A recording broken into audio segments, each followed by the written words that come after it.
আলাইকুম ওয়া রাহমাতুল্লাহি ওয়া বারাকাতুহু। আপনারা সবাই ভালো আছেন? এখন আমরা ব্যায়াম শুরু করব, তার আগে কয়েকটি কথা বলি। আপনারা আমাদের গেঞ্জির পিছনে লেখা দেখছেন, লাইফস্টাইল ফলো করি, ঔষধমুক্ত সুস্থ থাকি। এখন লাইফস্টাইল হচ্ছে জীবনধারা। যেমন আল্লাহ রাব্বুল আলামিন আমাদেরকে যেভাবে চলতে বলেছেন, এইটাই হচ্ছে লাইফস্টাইল। যেমন আল্লাহ রাব্বুল আলামিন বলেছেন, তোমরা ফজর নামাজ পড়ে রিজিকের সন্ধানে বেরিয়ে যাও। এইটা হচ্ছে আল্লাহ পাকের হুকুম। কিন্তু আমাদের ব্যবসা বাণিজ্য চাকরি সব কিছু শুরু হয় 10টার পর থেকে। তাহলে মধ্যে যে 4 ঘন্টা সময়, এই সময়টা ফাঁক পড়ে যায় না? এই সময়টা কিন্তু আমরা ঘুমাইয়া অযথা মোবাইল দেখিয়া অনেকভাবে নষ্ট করি।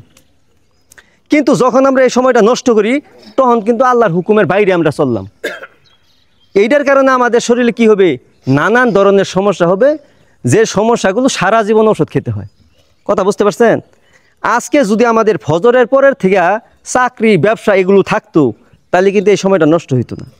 এই সময়টা নষ্ট করার জন্য বিশ্বের বড় বড় মাথা খাটছে। আপনারা দেখবেন আল্লাহ পাক বলেছেন, তোমরা এশার নামাজ পড়ে শুয়ে পড়ো। কিন্তু দেখবেন এশার নামাজ পড়লে মাঠ আরও বেশি গরম। কেন? দোকান পাট বেচা কিনে আরও বেশি। কথা ঠিক আছে? আর টেলিভিশনের মধ্যে নানান ধরনের খেলা, বাংলাদেশ অমুকের সাথে খেলতেছে, ওয়েস্ট ইন্ডিজ অমুকের সাথে খেলতেছে, ফুটবল খেলতেছে অমুক দেশের সাথে অমুক দেশে। মানে আমাদেরকে এইরকম ধরনের নিশা দিয়া, আর ভারতের কিছু চ্যানেল আছে স্টার জলসা, মানে দুনিয়ার কুটনামি যেগুলো শিখায় আর কি, যত প্রকার বাহিরের খাবার আমাদেরকে খাওয়ানো, মানে আমাদেরকে অথর্ব করার জন্য যত কিছু করার দরকার, এগুলো বিশ্বের মিডিয়ার থেকে শুরু করিয়া এলিট পার্সন সবাই করতেছে। এটা তো আপনারা বুঝতেছেন।